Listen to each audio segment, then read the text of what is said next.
موافق هستند قیام بکنند.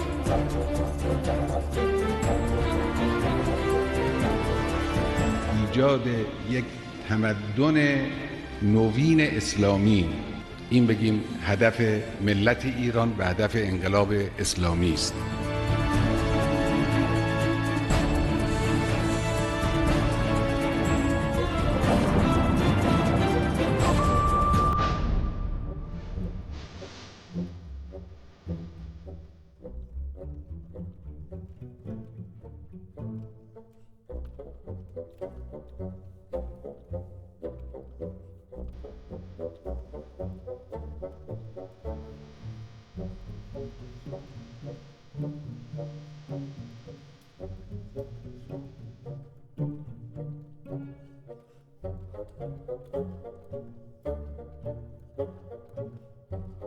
عظیم رہبر اسلامی تہذیب و تمدن کی تعمیر نو، دستاویزی فلم حضرت آیت اللہ العظمیٰ سید علی خامنہئی کی رہبری میں اسلامی تہذیب و تمدن کی تعمیر نو کے سلسلہ وار مراحل۔ یہ دستاویزی فلم 9 قسطوں پر مشتمل ہے۔ اسلامی انقلاب کے بارے میں گفتگو کرتے وقت مدرسہ فیضیہ کا تذکرہ اپنی خاص اہمیت کا حامل ہے۔ یہ امام خمینی کا کمرہ ہے۔ یہاں امام خمینی درس پڑھایا کرتے تھے۔ یہ جگہ امام خمینی کی وہ فکری آغوش ہے جہاں اسلامی انقلاب کے قیام کے لیے حوزہ علمیہ کی اصلاحی تحریک پرورش پا رہی تھی۔ انقلاب اسلامی که حلقه اول است، منظور حرکت انقلابی است. منظور ما در اینجا به این معناست، والله به یک معنا انقلاب شامل همه این مراحل می شود. اینجا منظور ما از انقلاب اسلامی یعنی همون حرکت انقلابی، جنبش انقلابی که نظام مرتجع را، نظام قدیمی را، نظام وابسته و فاسد را سرنگون میکنه، زمینه را برای ایجاد نظام جدید آماده میکنه۔ گزشتہ صدی کے 40ویں عشرے میں امام خمینی نے اسلامی تہذیب کو زندہ کرنے کی خاطر جس وقت اسلامی حکومت کی ضرورت اور قیام کو ایک ابتدائی اصول و بنیاد کے طور پر پیش کرنا شروع کیا تو وہ جانتے تھے کہ اس مقصد تک رسائی کے لیے کئی مرحلوں سے گزرنا ہوگا۔ یہ ہمت اور یہ سوچ کہ حکومت بنانا ممکن ہے، ہم اپنی موجودہ دنیا کو بدل سکتے ہیں اور عالم اسلام میں حکمرانی کے لیے حالات سازگار کر سکتے ہیں۔ جہان تشیع میں یہ امام خمینی کی فکر تھی اور اس کے لیے ان کے پاس لاہ عمل ہے۔ ہم جانتے ہیں کہ امام خمینی کی پیدائش 1902 میں ہوئی ہے اور آپ نے کئی بادشاہوں کے دور دیکھے ہیں، جیسے قاجار کا دور دیکھا ہے۔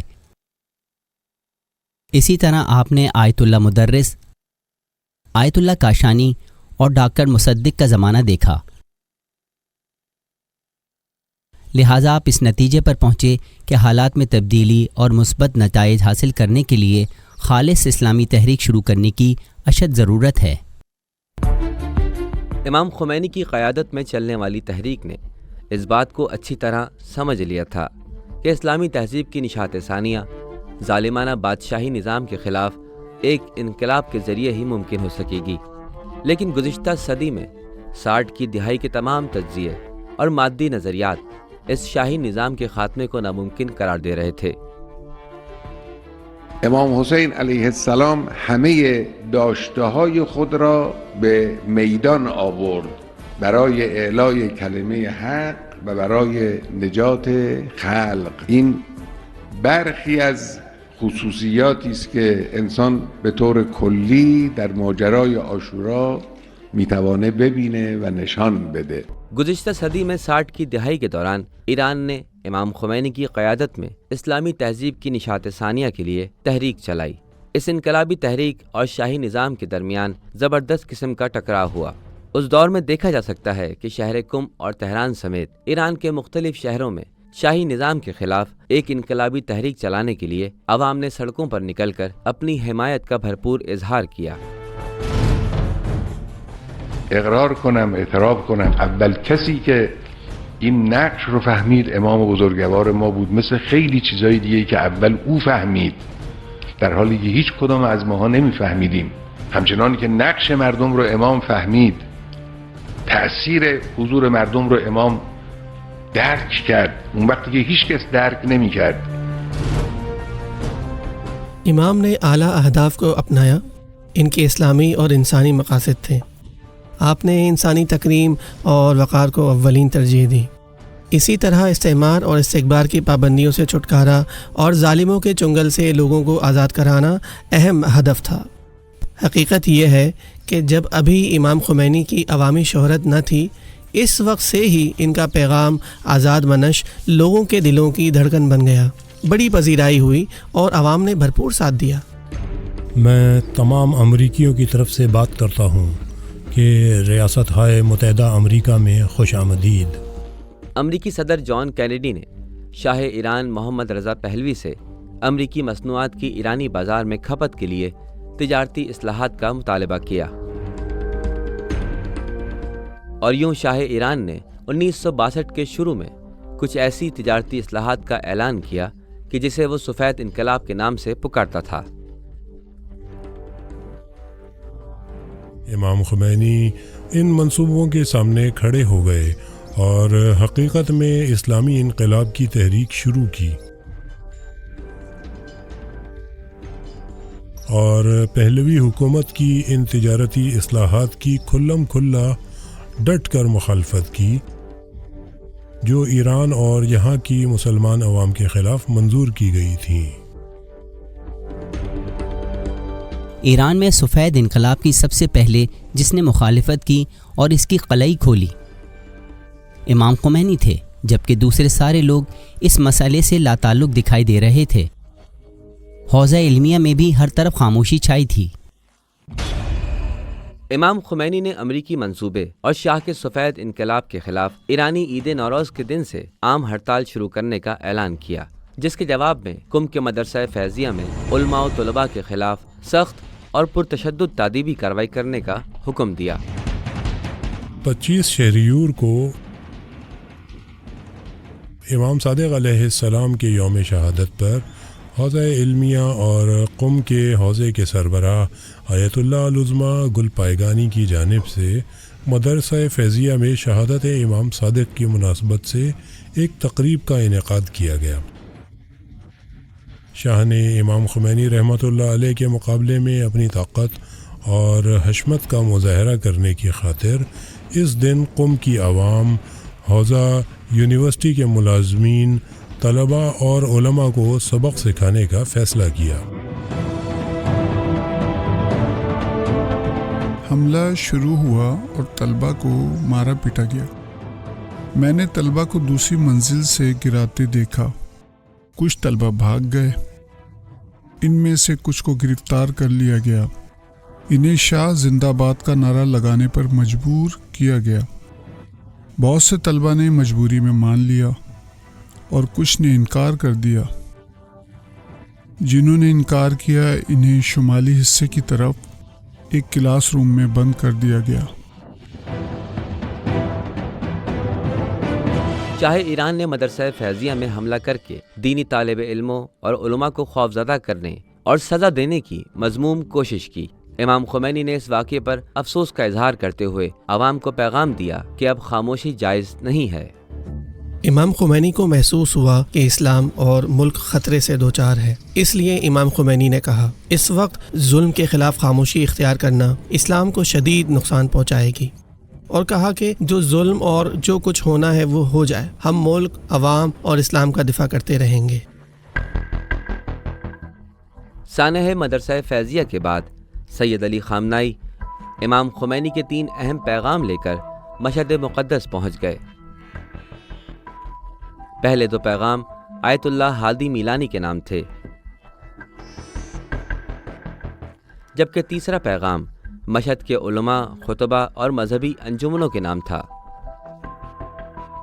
امام مختلف علاقوں کے علماء سے خطوں کی دعوت کر رہے تھے، جس کا مقصد ان کے اقدامات میں ہم آہنگی پیدا کرنا اور ایک جیسا طرز عمل اختیار کرنا تھا۔ اسی حوالے سے انقلابی کاموں کو منظم کرنے کے لیے رہبر معظم کے ہاتھ آقا میلانی کو ایک خط بھیجا۔ رہبر معظم اس وقت 25-26 سال کے نوجوان طالب علم اور امام خمینی رحمۃ اللہ علیہ کے شاگرد تھے۔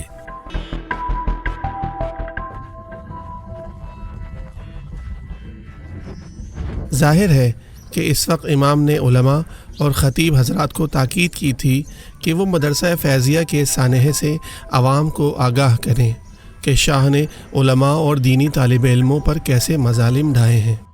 بسم اللہ الرحمن الرحیم اللہم کن لولیک الحجۃ ابن الحسن صلواتک علیہ وعلی۔ انقلاب کا بیج بونے کے لیے علماء اور خطبہ کے لیے محرم الحرام کی مجالس عزا ایک زبردست موقع تھا۔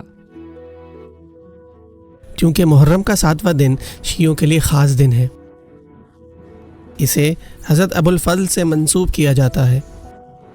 ہماری ثقافت میں محرم کی 7ویں تاریخ وہ دن ہے جب کربلا میں اہل بیت عصمت و طہارت پر پانی بند کر دیا گیا تھا، اور یہ ہم شیعوں کے لیے ایک بہت بڑا دن ہے۔ اسی وجہ سے امام خمینی نے دعوت انقلاب اور اسلامی انقلاب کے قیام کے لیے 7ویں محرم کا انتخاب کیا۔ شاہی ظلم کی داستان رقم کرنے والے اسی مدرسہ فیضیہ میں امام خمینی نے حکومت وقت کے خلاف ایک پرجوش خطاب کے ذریعے کھلے عام اپنی مخالفت اور احتجاجی تحریک کو تیز تر کر دیا۔ آج مجھے اطلاع دی گئی ہے کہ سیکیورٹی اداروں نے کہا ہے 3 موضوعات پر بات نہ کریں۔ شاہ کو برا نہ کہو، اسرائیل کے خلاف نہ بولو، نہ کہو کہ اسلام خطرے میں ہے، جبکہ ہمارے مسائل اور ہمارے اختلافات کی بنیاد انہی 3 موضوعات پر ہے۔ یہ 13 خرداد سن 1342 کو حضرت امام رضوان اللہ علیہ کی تقریر کا مقام ہے۔ اس تاریخی تقریر میں امام نے کہا کہ شاہ ذاتی طور پر امریکہ اور اسرائیل کی تقلید کر رہا ہے۔ در حقیقت وہ وہی کرتا ہے جو وہ کرنے کو کہتے ہیں۔ پھر امام نے فرمایا کہ میں تمہیں نصیحت کرتا ہوں، ایران کے لوگوں، اس قوم کے ساتھ ایسا سلوک نہ کرو، ایسا کچھ نہ کرو کہ پھر میں حکم دوں اور تمہیں ملک سے باہر پھینک دیں۔ امام نے شاہ کا رعب ختم کر دیا، اور وہ جو ملک میں سپر پاور تھا اور دنیا کی بڑی طاقتیں بھی اس کی حمایت کر رہی تھیں، امام نے شاہ کی جعلی طاقت کے گھمنڈ کو توڑ دیا۔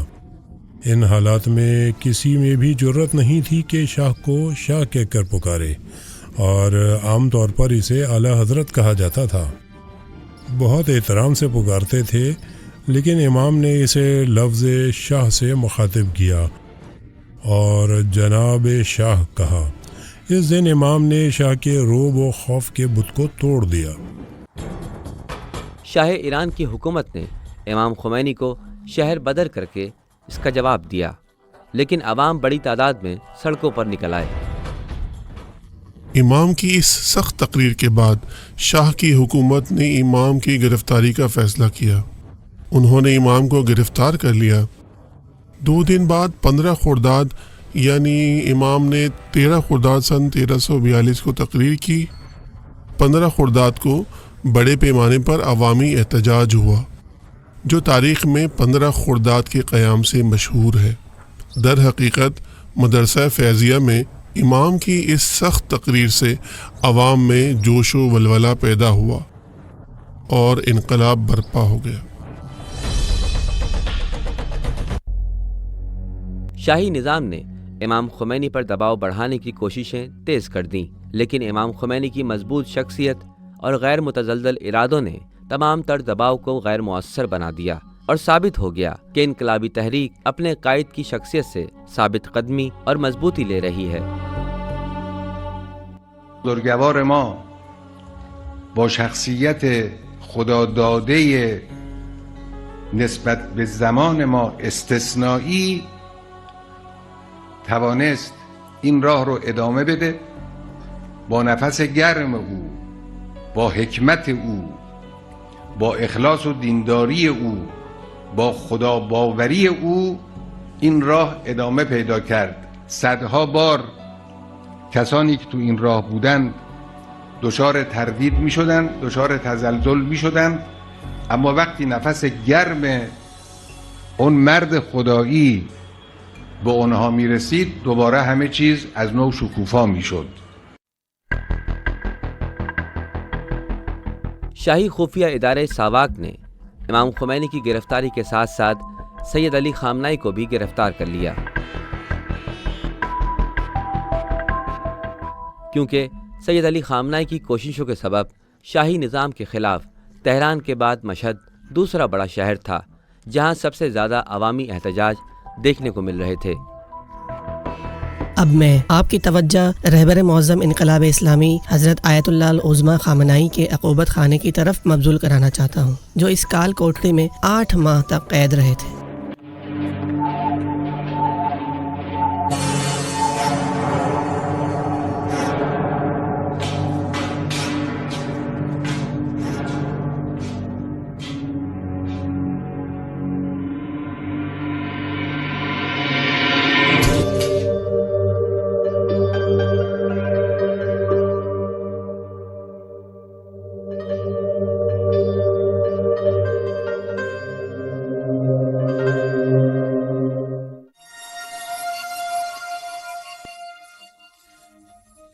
انسانی حقوق کے ادارے کی طرف سے زبردست دباؤ اور شدید عوامی رد عمل کے خوف نیز حکومت کی جانب سے اپنے مخالفین کے خلاف لچک دکھانے کی نئی پالیسی کے تحت رہبر معظم کو رہا کر دیا گیا۔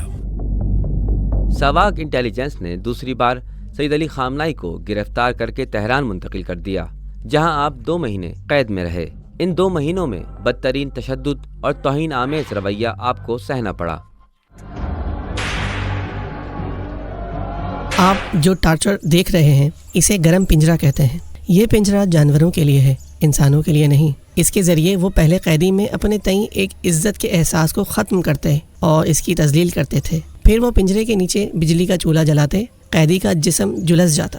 وہ سلاخوں کو پکڑ کر خود کو تھوڑا اوپر رکھتا تاکہ وہ کم جلے، لیکن پنجرے کے اوپر اچانک زور سے مارا جاتا۔ ایک جلتا ہوا سگریٹ اس کے ہاتھ کے پیچھے لگاتے اور قیدی کے ہاتھ پر چوٹ لگائی جاتی تاکہ وہ سلاخوں کو چھوڑ دے اور گرم سطح پر زیادہ دیر ٹھہرے تاکہ مزید جل جائے۔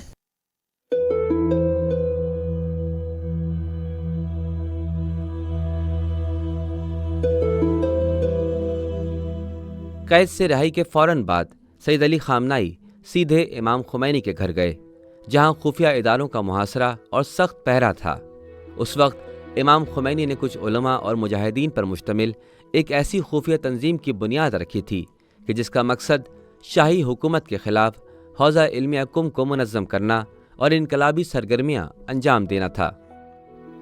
اس وقت 60 کی دہائی میں متحرک، آگاہ و باشعور اور باصلاحیت علماء، طلباء و مجتہدین پر مشتمل ایک ایسے گروہ کو تشکیل دیا گیا جن میں سر فہرست رہبر معظم شہید بہشتی، شہید مطہری، شیخ رفسنجانی، شیخ باہنر شامل تھے۔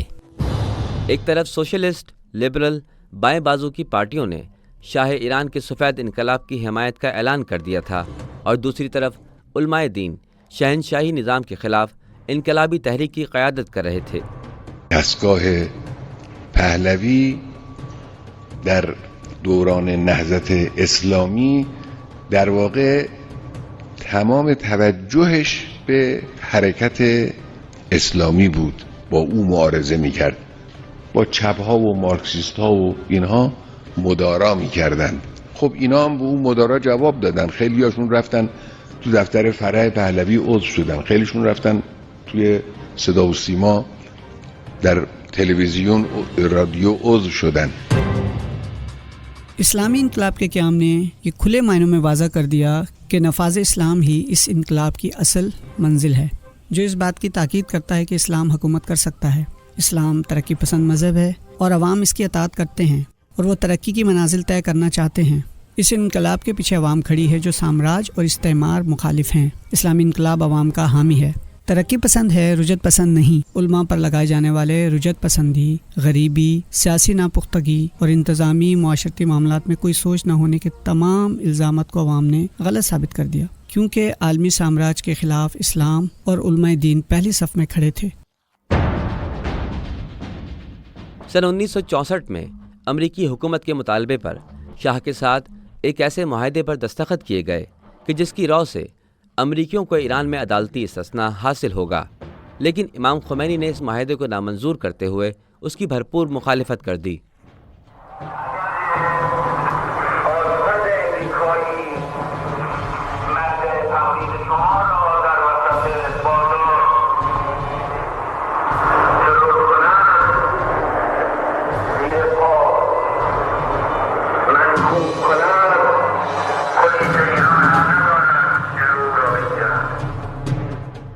امریکی مصنفین میں سے ایک نے کہا کہ گزشتہ 100 سالوں میں ایران کے سیاسی حالات پر سب سے زیادہ سخت تقریر امام خمینی نے کی ہے۔ انہوں نے کڑی تنقید کی اور اپنی شعوری اور جرأت مندانہ مزاحمت کا اعلان کیا، جس کا نتیجہ ترکی کی طرف ان کی جلاوطنی کی صورت میں نکلا۔ اینجا هم طرف قضیه اگرچه که حکومت ظالم طاغوت و حکومت پهلوی بود، اما پشت سر این حکومت آمریکایی ها قرار داشتن، اونها بودن که او رو تقویت میکردن و به وسیله او بر همه امور کشور ما مسلط شده بودند. این مبارزه ادامه پیدا کرد تا سال 43 ناگزیر شدن آمریکایی ها مستقیما داخل مسائل بشن، امام بزرگوار رو در سال 43 تبعید کردن۔ علماء نے امام خمینی کی قیادت سے وابستگی کا آغاز کیا، جو نجف الاشرف میں ان کے دفتر سے شاہ کی حکومت کے خلاف اسلامی انقلاب میں جان ڈالنے کے لیے پہنچے تھے۔ نجف میں درس کے دوران امام جو بیانات دیتے یا خاص موقعوں پر جو اعلامیہ جاری ہوتا، وہ اعلامیہ امام کے چاہنے والوں اور کارکنوں کے ذریعے ایران پہنچتا۔ یہاں ایران کے محب الوطن لوگ امام کے تبصرے سے آگاہ ہوتے اور حمایت کرتے۔ ہم ہر اعلامیہ آیت اللہ مرزا ہاشم آملی کے گھر لے جاتے اور وہاں اسے طلبہ میں تقسیم کرتے تاکہ وہ ملک کے گوشے گوشے میں اسے عوام الناس میں تقسیم کریں۔ جس وقت امام خمینی نجف اشرف کے دفتر سے شاہی نظام کے خلاف بیانات دیا کرتے تھے تو علماء اور طلباء اسی وقت ایران پہنچ کر انقلابی تحریک کو عوام میں زندہ رکھنے کی خاطر امام خمینی کا پیغام عوام میں پھیلایا کرتے تھے۔ سچ میں یہ بہت سمجھداری والا کام تھا۔ ساواک کا نیٹ ورک بہت ہوشیار تھا، خاص طور سے مصدق کے واقعے کے بعد، اور ہر قسم کی حرکت کو نوٹ کر رہے تھے۔ عوام کے لیے سکا سانس لینا بھی دشوار تھا۔ چھوٹی سے چھوٹی بات یا کسی معمولی کام پر بھی اٹھا کر لے جاتے تھے۔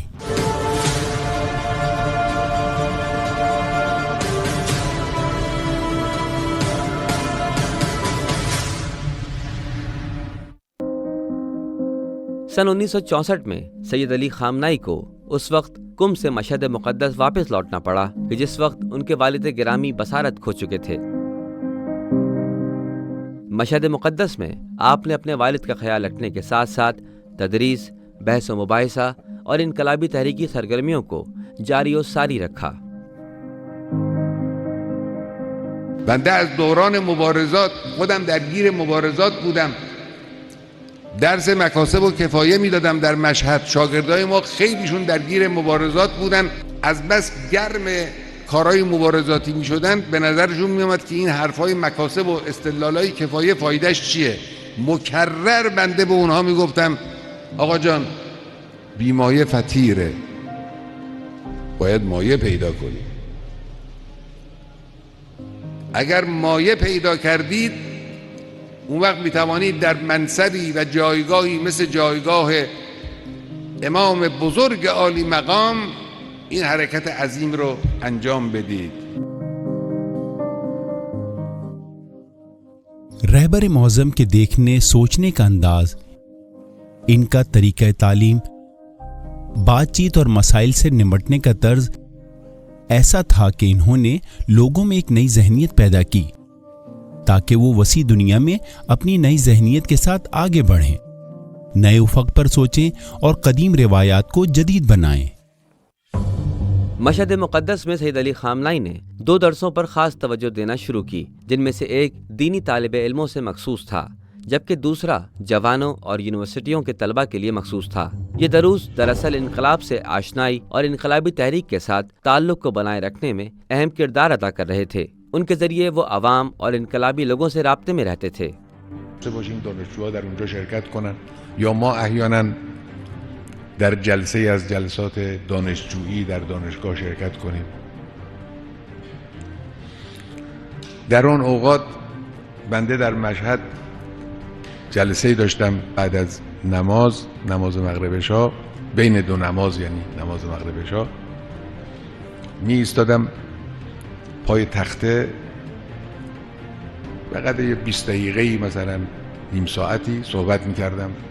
مستمعین هم 90% دانشجو جوان بودن، جوانام غالباً دانشجو. وہ طالب علم جو اس زمانے میں مشہد، تہران، اصفہان میں تھے، یا وہ جو دوسری جگہوں سے ان کے دروس میں شرکت کرتے تھے، ایسے تمام افراد پر ان دروس کا اہم ترین اثر روشن فکری تھا، نئی فکر، تازہ تفکر تھا۔ میں نے کئی مرتبہ کہا ہے اور ایرانی اخبار و جرائد میں یہ بات شائع بھی ہوئی ہے کہ عقائد، معرفت ائمہ اہل بیت، قرآنی و اسلامی معارف کے بارے میں نئی فکر اور اس کی جدید جہتیں زمانے سے مطابقت رکھنے والے زاویہ نگاہ نے مجھ جیسے اور میرے ہمسن لوگوں پر جو خراسان کی حدود میں رہتے تھے ایسا اثر کیا کہ ہم سب ان کے ہو گئے۔ یعنی انہوں نے شعور و آگاہی اور دین کے بارے میں تازہ سوچ کے حوالے سے میری ہمسن نسل کی فکر پر گہرے اثرات مرتب کیے۔ صوبہ خراسان اور خاص کر مشہد مقدس میں سید علی خامنہئی انقلابی تحریک کا مرکز و محور بن چکے تھے، جس کی باز گشت ایران کے مختلف حصوں تک پہنچ رہی تھی، یہاں تک کہ آپ کو ایران کے مختلف شہروں سے خطاب اور درس کہنے کی مسلسل دعوتیں آنے لگیں۔ خراسان ان کی فکر کا مرکز بن گیا تھا، جبکہ تہران میں حسینیہ ارشاد، جس کی بنیاد استاد مطہری نے رکھی تھی، اور ڈاکٹر علی شریعتی بھی وہاں تھے، فکری مرکز تھا۔ دیکھیں، وہ جو ساواک میں آقا خامنہئی کا کیس دکھ رہا تھا اور وہ پوری یکسوئی کے ساتھ انہیں گرفتار کرنے کے درپے تھا، وہ خراسان اور مشہد کا سربراہ تھا۔ وہ کہتا ہے خامنہئی خراسان کا خمینی ہے۔ شاہ ایران کی خفیہ ایجنسی ساواک نے سید علی خامنہئی کی سرگرمیوں پر پابندیاں لگانا شروع کر دیں اور ان کی سخت نگرانی کی جانے لگی۔ ساواک نے ان کے گرد گھیرا تنگ کر دیا تھا۔ ان کا خیال تھا کہ انہوں نے لوگوں کا شعور بیدار کرنے میں انتہائی سمجھداری سے کام لیا ہے۔ ایک طرف وہ اپنی انقلابی سرگرمیاں مسلسل انجام دے رہے ہیں اور دوسری طرف ساواک کے ہاتھ کوئی ایسی بات نہیں لگ رہی جس سے وہ انہیں گرفتار کریں۔ ایک مرتبہ میں نے اپنی اس جیب میں کچھ کتابچے رکھے ہوئے تھے، ان کتابچوں پر پابندی تھی۔ امام خمینی کی جہاد اکبر کتاب تھی۔ میں آقا کے گھر گیا، میں صحیح سے بیٹھ نہیں سکتا تھا۔ انہوں نے پوچھا صحیح طرح سے کیوں نہیں بیٹھ رہے؟ میں نے بتایا میری جیب میں کچھ کتابچے ہیں۔ جب میں نے انہیں نکالا تو کہتے ہیں اس طرح کیوں ادھر ادھر جا رہے ہو؟ انہیں اپنے ساتھ کیوں لیے پھر رہے ہو؟ کوشش کرو 10 لگاؤ اور 1 کھاؤ۔ سید علی خامنہئی کی کامیابی یہ تھی کہ وہ ساواک سے اپنی اصلیت کے بارے میں سچائی چھپانے میں کامیاب رہے تھے، تاہم اس چیز نے انہیں بار بار ادھر ادھر منتقل ہونے اور تہران میں تخریب کاری کے جرم میں ساواک کی جیلوں میں پہنچنے سے نہیں روکا۔ منم ندیدمش، هم تو یقه باز و همین که می‌بینید به گردنش یه چیزی آویزون نگاه کرد و گفت خامنه‌ای تویی؟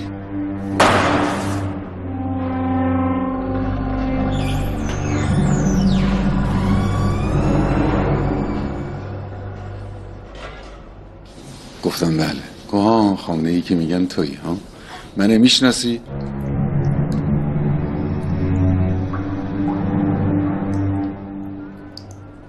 گفتم نه. گفت من منوچهریم. نگاه کرد تو چهره من اثر حرف خودش رو تو صورت من ببینه.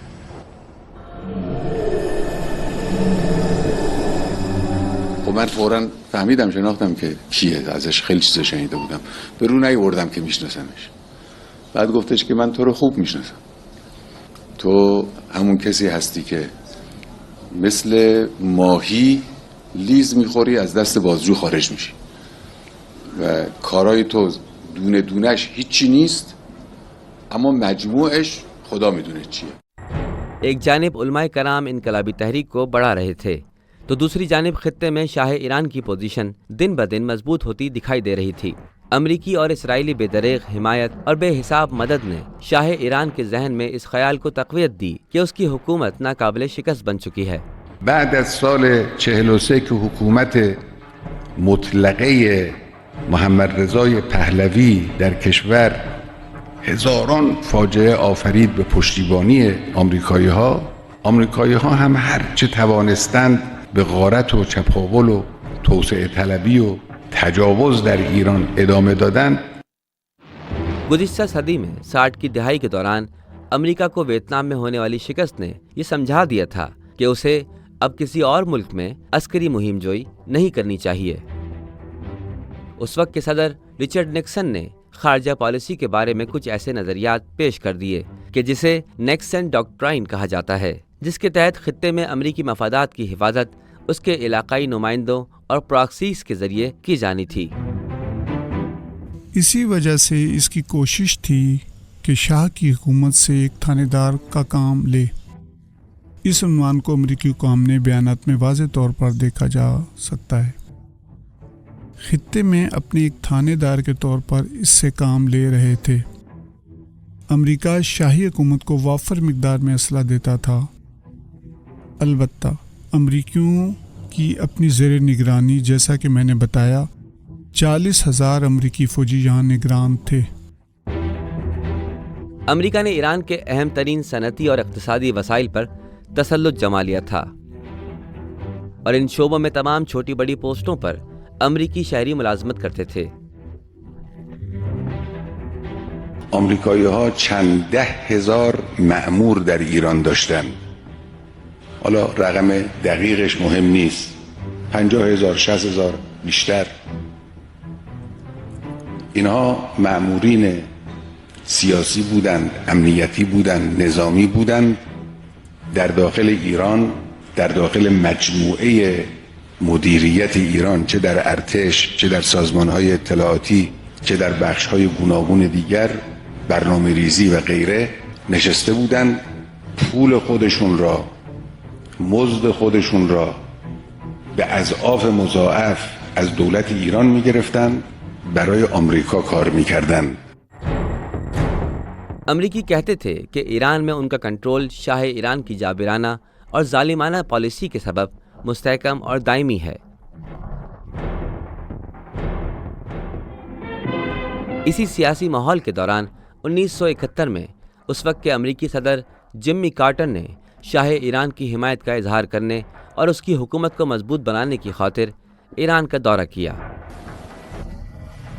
ایران عظیم شاہ کی قیادت کی بدولت دنیا کے سب سے زیادہ ہنگامہ خیز خطوں میں استحکام کا جزیرہ بن چکا ہے.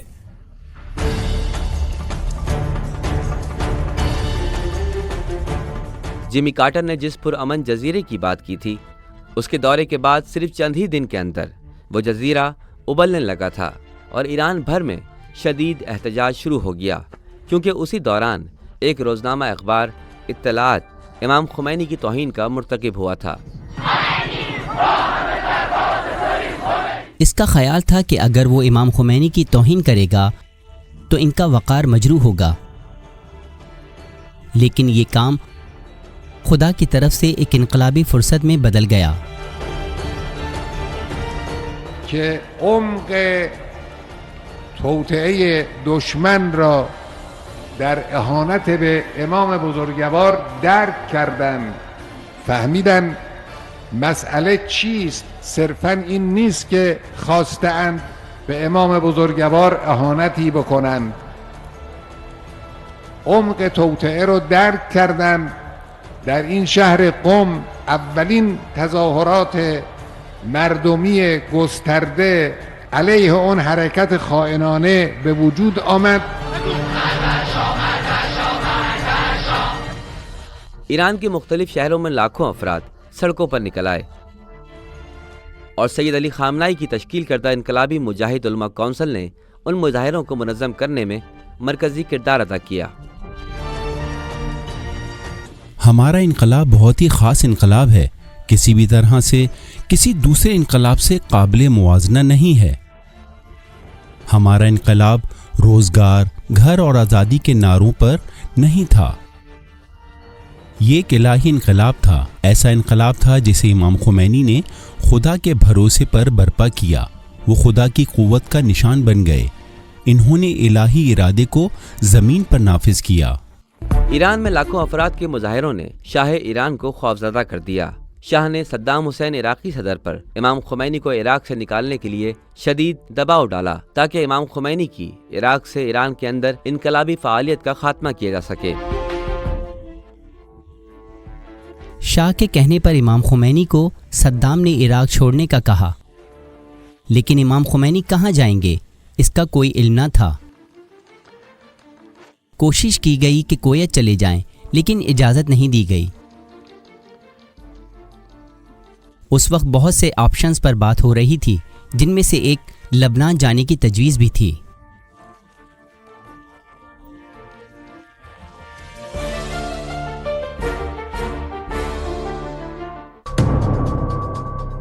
شہنشاہ محمد رضا پہلوی نے عوامی غیظ و غضب اور انقلابی تحریک کو دبانے کی ہر ممکن کوشش کرتے ہوئے جنرل رضا غلام ازہری کے ذریعے فوجی حکومت تشکیل دینے کے اعلان سے لے کر لبرلزم کے مخالف شاہپور بختیار کی سربراہی میں حکومت بنانے تک ساری کوششیں کر ڈالی۔ شاہ کی کوشش تھی کہ کسی بھی طرح اس کی سلطنت بچی رہے اور عوام شاہ کو گرانے کا خیال چھوڑ دیں۔ اس لیے شاہپور بختیار نے حکومت سنبھالنے کے بعد فرانس میں امام خمینی سے ملاقات کی خواہش ظاہر کی۔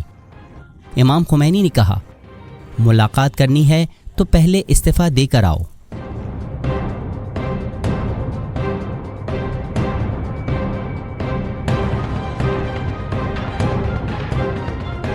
میں تھکاوٹ محسوس کر رہا ہوں اور مجھے آرام کی ضرورت ہے۔ امریکیوں نے شاہ ایران سے کہا کہ وہ اس وقت تک ایران سے باہر چلے جائیں جب تک شاہپور بختیار حالات پر قابو نہیں پا لیتا۔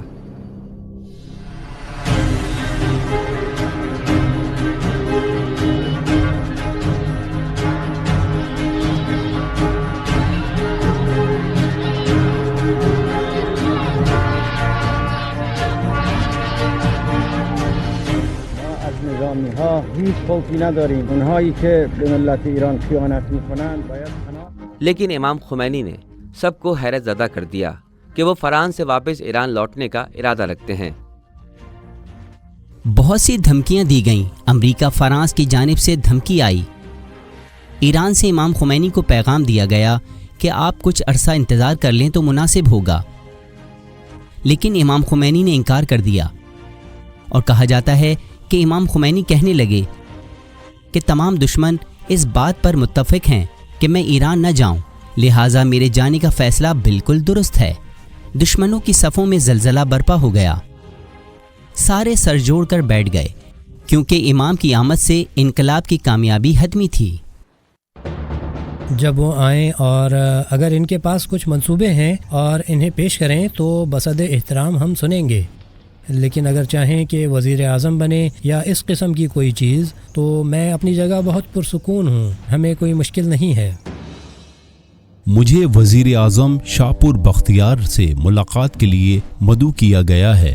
میں نے ان سے کہا، جناب میں یہاں اسرائیلیوں کی حفاظت کا ذمہ دار ہوں، مجھے بتائیں کہ کیا ہم کسی بھی ہنگامی صورتحال میں اپنی حفاظت کے لیے حکومت پر بھروسہ کر سکتے ہیں؟ اس نے مجھ سے کہا، فکر نہ کرو، سب کچھ قابو میں ہے، اگر تم خمینی کے لیے کچھ کر سکتے ہو تو کرو۔ آپ سمجھتے ہو کہ اس کا کیا مطلب ہے؟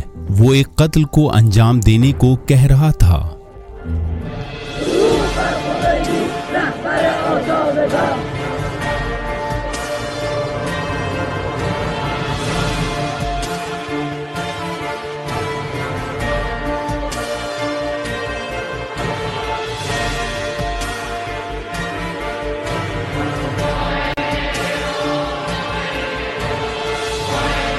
اسلامی انقلاب کامیاب ہو گیا، یعنی امام خمینی 12 بہمن کو ایران پہنچے اور 22 بہمن کو انقلاب کامیاب ہوا۔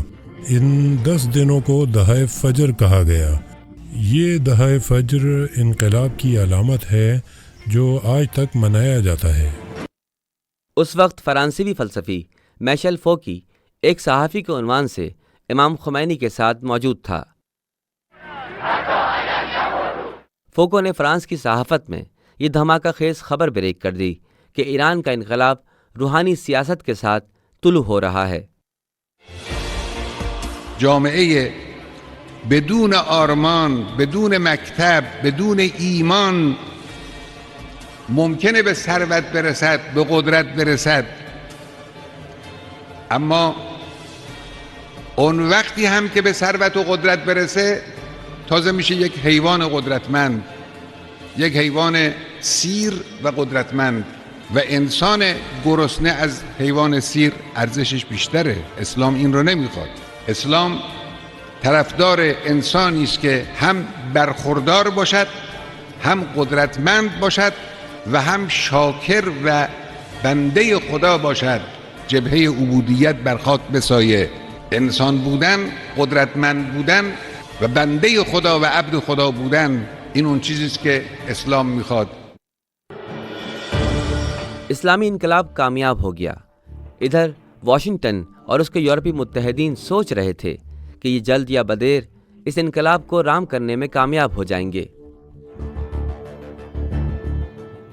لیکن سوویت یونین نے ایران کے اندر اپنے اتحادیوں پر انحصار کیا ہوا تھا کہ وہ آخرکار تمام امور کی زعامت کو سنبھال لیں گے۔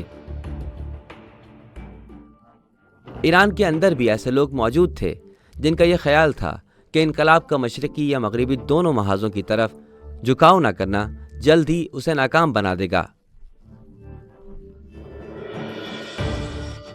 لیکن کوئی یہ اندازہ نہیں لگا پا رہا تھا کہ یہ انقلاب گزشتہ صدی سے دنیا کو کنٹرول کرنے والے مادی خیالات پر مشتمل تہذیبوں سے منفرد اسلامی تہذیب کی نشات ثانیہ کا پہلا مرحلہ بن جائے گا۔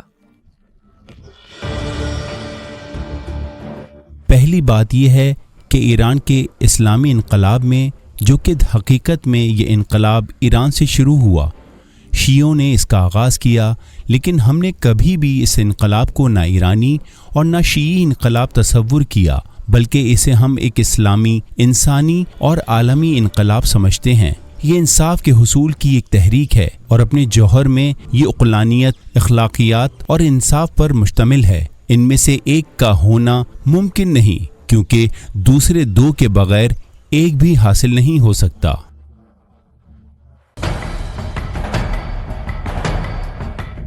امام خمینی نے اپنے ناصرین کے ساتھ 1979 میں ایران لوٹتے ہی کہا تھا کہ یہ خیال مت کرنا کہ انقلاب مکمل ہو چکا ہے، بلکہ یہ آغاز ہے۔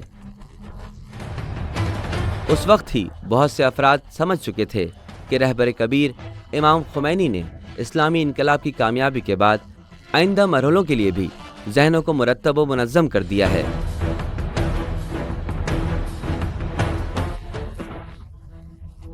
ابتدائے اسلام کی اصلی بنیادی اصولوں کی طرف واپسی اور اسلامی ریاست کی تشکیل کا خیال ایک ہی وقت میں بہت عمومیت اختیار کر گیا، اور اس کے اور بھی بہت سے اثرات ہوئے، لیکن زیادہ تر اسلامی ریاست کے احیاء کی امنگوں اور امیدوں کا اظہار نظر آتا تھا۔